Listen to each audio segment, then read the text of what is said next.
Welcome to Read Your Comics. Today, I'm looking at Knightfall.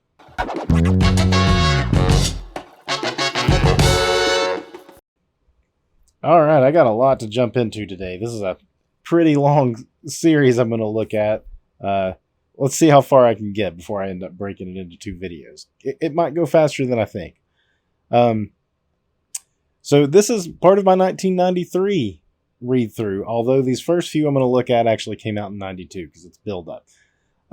This is something I read with my kids over the course of this year. I tried to read it in kind of a real-time format. I started a little late, so we were a couple of weeks behind in keeping up with it. I wanted them to kind of get the experience that I got when I read this for the first time, when I was buying it new off the stands each week. And, I did my best. Sometimes we'd have to read 2 a week, especially in the early part trying to catch up. And then we also had to read these. I was fortunate when I was decided to do this, that this facsimile edition of this book came out. And I had never read this one before. So it's kind of neat that I got to read that, look at it here more in just a minute. And then this Azrael series, I went ahead and picked it up. I got it off eBay pretty cheap. I'd actually never read it either. And I just kind of jumped on Batman with Knightfall, kind of like the issue or 2 before. So it's kind of fun for me to experience these parts of the story that I'd never read before. So why am I doing this? Why did I do it? Because this is the 30th anniversary of Knightfall. It came out in 1993. You can see the Showcase 93 peeking out right there. And this was one of the big major storylines. It was one of the top sellers, particularly this issue number 500 that kind of ended the thing. This was the number 7 selling book. And it was this collector's edition was the number 7 book. If you probably added this with the standard edition, it might have been more like the top 5. But there was a big Superman storyline going on at the same time that kind of took over those spots. So it did not edge out Turok number 1, believe it or not. But we'll get to that one in a minute. Let's kind of stack the story up. Put it to the side. And as I look through this, I'll try to kind of give a feedback of what my kids thought of this too. I wanted to do this with them, but it's kind of hard to keep them focused for this long of a video that's going to be. So this Vengeance of Bane story kind of kicked off the whole thing, unbeknownst to most collectors. This came out really in like late 92, like I would say maybe late October or November. And it was a one-shot by Chuck Dixon, and it mostly just introduces Bane. And so I read this to the kids, and they were pretty taken by or shocked by how brutal this issue really is. So it starts with the birth of a child after a revolution in a small island. And right off the bat, you're getting umbilical cord and everything. I guess I should make it clear. Most of the comics I've read with my kids have been like Silver Age stuff and Bronze Age stuff. So when I started getting into some of this 90s things, you really do notice the change in the sensibilities of what they were willing to put, even in code-approved comics, although I don't think this was code-approved. It doesn't have the code on it, so I don't think this was code-approved, but it still was in somewhat guidelines of what was going on with DC's mainline books at the time. This wasn't considered Vertigo or mature audiences. Or was it? Did it say mature audience? It does not say that on the cover. Awesome Glenn Fabry cover. Anyway, let's get back to Bane. So Bane is born in prison, and he's pretty much raised within the walls, and that is because his father, who was one of these rebels, was sentenced to life in prison, but he was killed.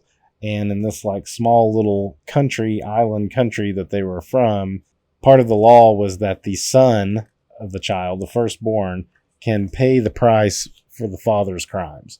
So the father or the mother and the son were basically raised in the prison. And as he grows up, of course, he's tormented. He lives in a prison, right? And then his mother dies eventually, and they just throw her into the ocean to feed on the sharks.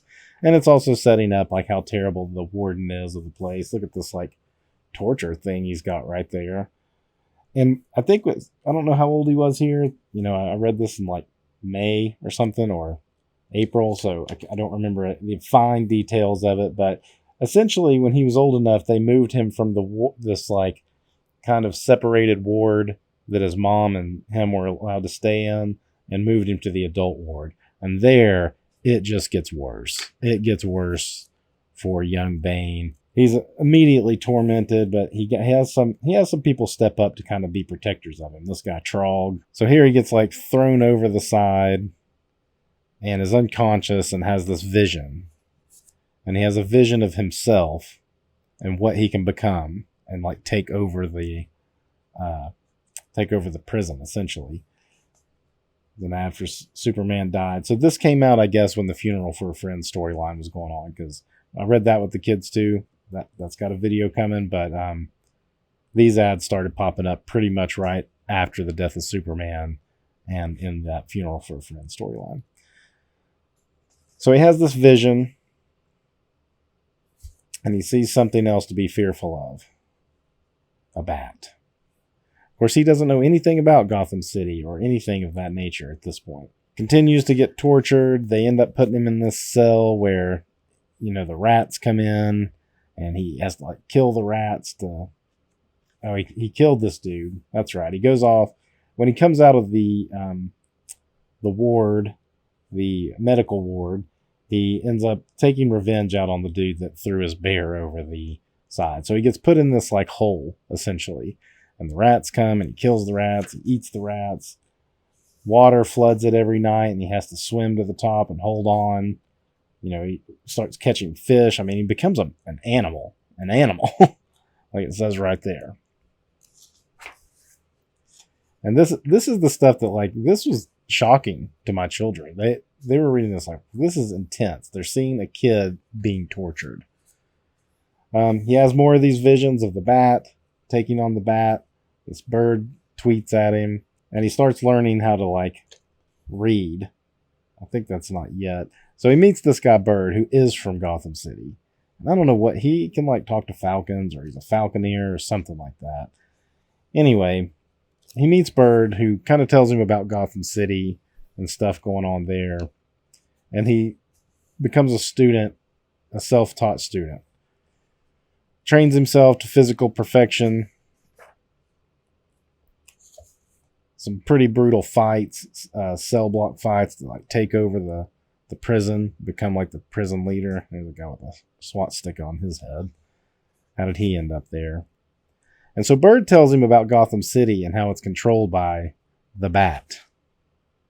And, you know, this is how he's picturing it. And again, he has no idea what Batman, Gotham City, any of that is about. He's just going off of like Bird's story. And he's like, well, if this Batman is so special in this city, I need to get out of here. I need to go to Gotham City, and I need to take over Gotham City. I need to destroy this bat and take over Gotham City. That's apparently the world domination plan. Look at that. Brutal. Not super gory, but I mean, Bane's killing people left and right. They show him getting tested on, like they're testing on the prisoners, this venom stuff that's essentially kind of like a super soldier kind of thing that they're working on, but they're testing it on the prisoners. He ends up becoming a test subject, and of course he takes it well.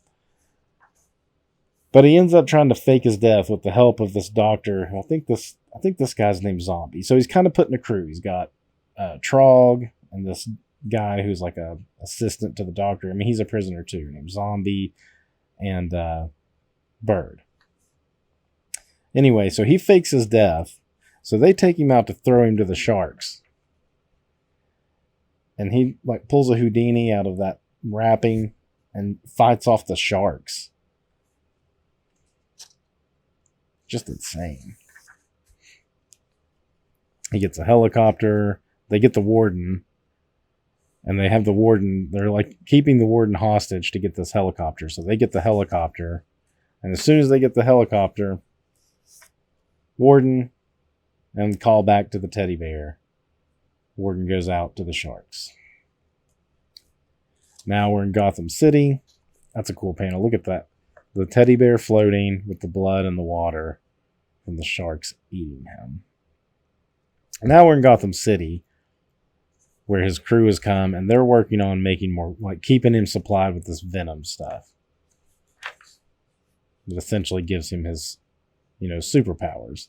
And then he decides he's going to start, like, taking over the mobs, the organized crime. They just start kicking in doors. There's some pretty good dialogue in this, actually. Anyway, they kick in some doors, and then they set up, like, a group to draw out Batman, I believe. I like what's his name? It's not Bullock is wearing like a Dick Tracy style jacket. So he wants to just kind of watch and observe Batman. So they set up this scene. Essentially, they're wanting to draw out Batman so that he can observe him and watch him. And so he sees how he does, how he acts as a detective, how he goes to chase down some other people, and he follows. And Batman leads down to these other mafia guys or whatever. Kills the lights on them, goes in to attack them, does his Batman thing. And Bane is in the shadows just watching. Oh, and they're the Three Stooges. That's pretty good. Three Stooges show up a lot in comics, really. If you look, you'll run across the Three Stooges a lot more often than you would think. So anyway, one of them falls, and Batman, of course, he's not going to let him die. He doesn't really want him to die. He wants to keep him alive. And Bane's observing this, like, he doesn't want to kill, and that's going to be his weakness. So Batman's trying to help him up, and at this point, Bane could take him out, but instead he takes out some of the other criminals behind him, and that's where he's like, "You do not kill. That is strange. A creature cloaked in nightmare, a figure of terror in a city of terror, and yet you will not break the sixth commandment."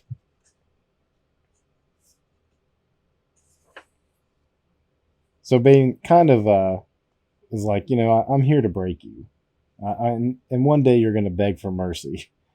Batman, you're threatening me? Get in line.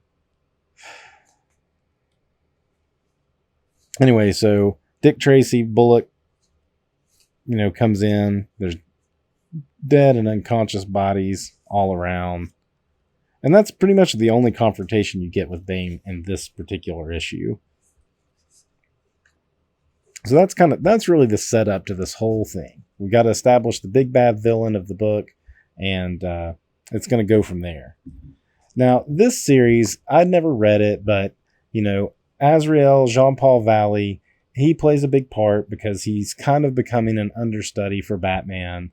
I guess Tim Drake Robin is too young. Nightwing, Dick Grayson is off doing his own thing. And Batman's kind of looking at he needs an heir to step into the role of Batman when he can't do it. And it ends up being the character introduced in this book. Now, what I just said about him looking for an heir doesn't take place in this series.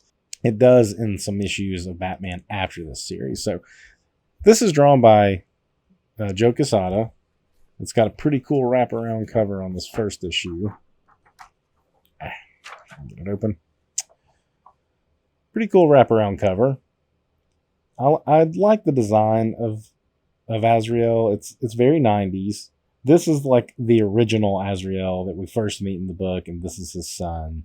Actually, this issue is supposedly signed by Kevin Nolan. I don't know. I picked these up on eBay. The signature didn't really cost any more than if I just bought the set without it, so I just got it. Anyhow, Joe Quesada art. We could really just do a video on this series and just exploring the art. I didn't love the story of this. Denny O'Neil wrote this as well, like he did the Chuck Dixon wrote The Vengeance of Bane. Sorry, Denny O'Neil wrote this. And like I said, I didn't love it as far as a series goes. The kids were a little disappointed in it too, because Batman doesn't really spend a lot of time with Batman, because it is setting up Azrael. So this was the original Azrael. He went to go kill somebody. He's kind of an assassin for this, I guess, religious cult called St. Dumas. And they have something called the program, where like there's like a warrior that's programmed essentially from birth, and it's usually passed down, and it sets off some like superpowers, or it's like super strength, agility, and like fighting ability and stuff. And it's like ingrained in them when they put this suit on.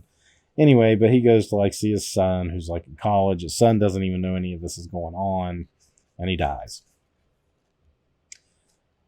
Meanwhile, one of the guys of St. Dumas has gone rogue, and he's kind of the villain of this storyline. And Batman's going to track it all down. So Batman goes to track down like what was going on with the assassination attempt at the beginning of the book. Anyway, and I'm just going to kind of flip through this super fast because it doesn't play as much of a role in Knightfall as I thought it did, other than introducing John Paul Valley. And I don't think it does a particularly great job of that if you were just going to read this and then go into Knightfall like I did. Some great shots, though. Quesada really is an interesting artist of the time. He had some of that 90s flair to him, but there was a little bit more detail. Like, he didn't leave out backgrounds and stuff. And he would do like real ornate things like that when he, had a minute. This is pretty cool. This is him, the program kicking in the sun. When he saw this medallion, it triggered his subconscious. And he goes to meet this troll guy. He's like sent to go meet the troll guy who's going to give him the rundown on St. Dumas. And it really doesn't do a great job of explaining all that in it. This series is really good, though, for the art. I'm going to say that.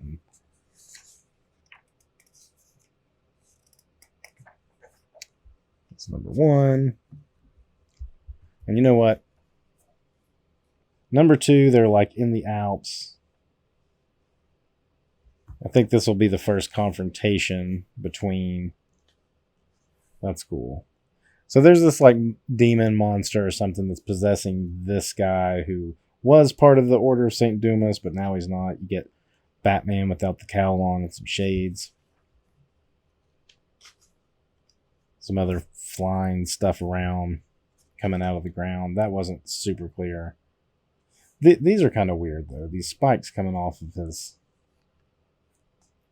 cape are kind of strange. Almost Magnolia-ish. And this is some early stuff for Quesada. I guess he maybe had done the Ray at this point, and I guess I don't even know that he may have done this before he moved over to Marvel and did X Factor. So this is kind of early in his career, but he didn't get into comics like super young. He was in his mid-20s, I think, when he finally got into comics. Here's your first confrontation between Jean Paul wearing the old outfit and Batman, who's ditched his cape, and they have kind of a fight, and then he gets his new one. And this is the main bad guy, Biss, the Lord Demon Biss, and he's going around to kill other people in this Order of St. Dumas, kind of around the world. It's pretty cool. And I feel like he designed it or made some modifications to it. And he didn't know how he did it exactly. And now they're in the old St. Dumas base, kind of trapped there. And Batman's trying to figure out, how to get back home. Because their plane or helicopter, whatever they were in, got destroyed. And he's looking around for things to use. He's doing his MacGyver thing. That's an awesome design right there. Wild looking 90s gun. Cool looking helmet. Even a cool panel of him pulling the cowl off his mask.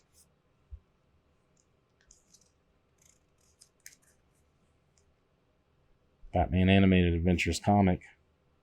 Just coming up. Batman the Animated Series, weekday afternoons at 4:30 on Fox. It just started. And I didn't look up to see where this series sold in the grand scheme of things.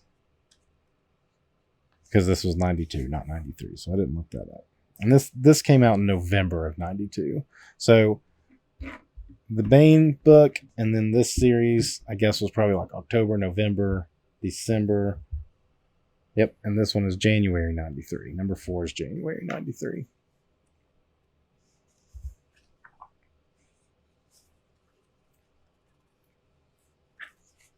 So I'm kind of flipping through. So now we get a confrontation. So I think Batman had been drugged. Yeah, he fell in some chemicals. I remember this now. They were fighting and he just like fell in this like these chemicals just fell on him. And I guess they made him start hallucinating. So he started seeing the guy look more like a real demon. And we have like a, maskless Batman fighting, which I always find it weird when writers feel like, let's just have his mask off. Who cares? But this is Denny O'Neil. Is this the one that had the big fat? No, that's the last one.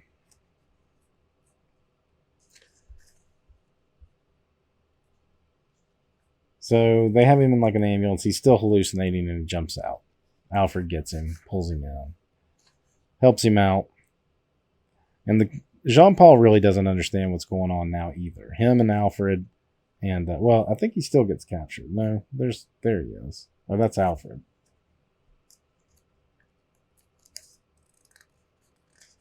At some point, I feel like Batman had been,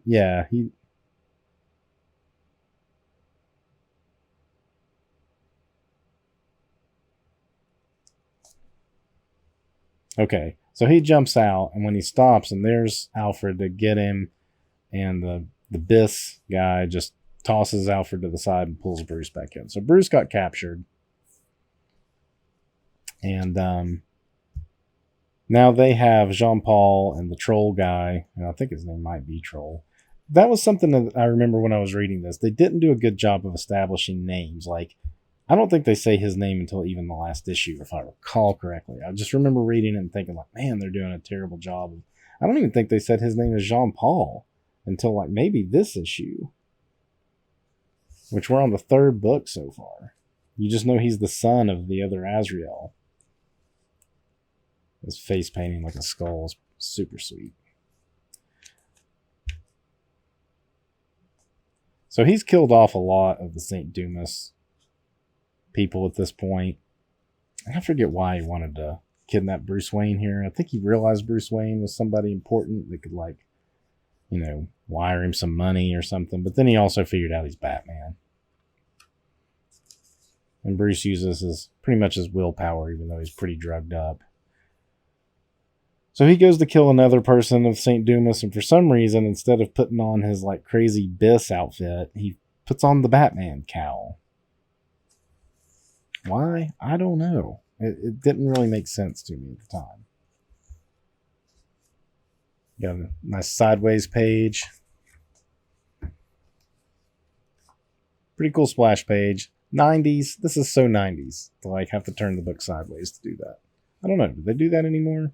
I know now it seems like the big thing is to have the page read like this all the way across, and then have like one big panel across this way, but have like little panels. Seems like that's the big thing nowadays, but in the 90s it was turn the page. So Azrael basically comes to stop the Biss guy who's currently wearing the Batman costume. That's a cool series. I did get that when it came out, and I need to repurchase it and do it again. All right. This was always a weird cover to me because Batman looked super fat. And I was like, what is the deal with the fat Batman on that cover? Well, it makes sense now because in the 3rd issue, you realize it's really not Batman, it's Biss. So there you go. So this basically just wraps it up. They have a big fight, and Azrael kills. And it's part of the programming. He can't help it. He just burns through people.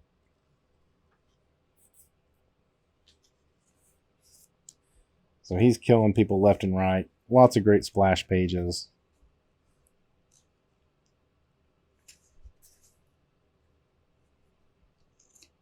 Got your troll guy here.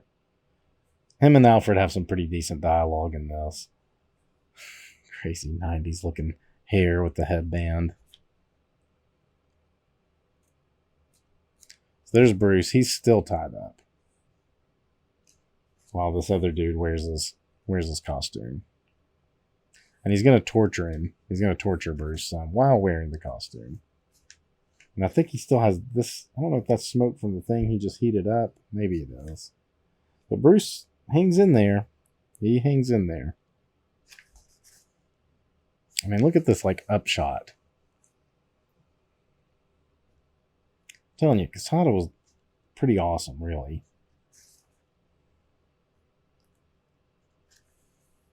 Awesome foreshortening there.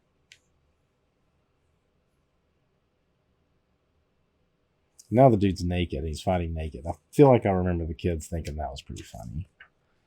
Got another sideways page. As we wrap up this series, we're getting towards the end of it already. And you know, he could have just gone like, whoop, make one big turn page, but he actually fills it out with panels along the way. Lots of fire.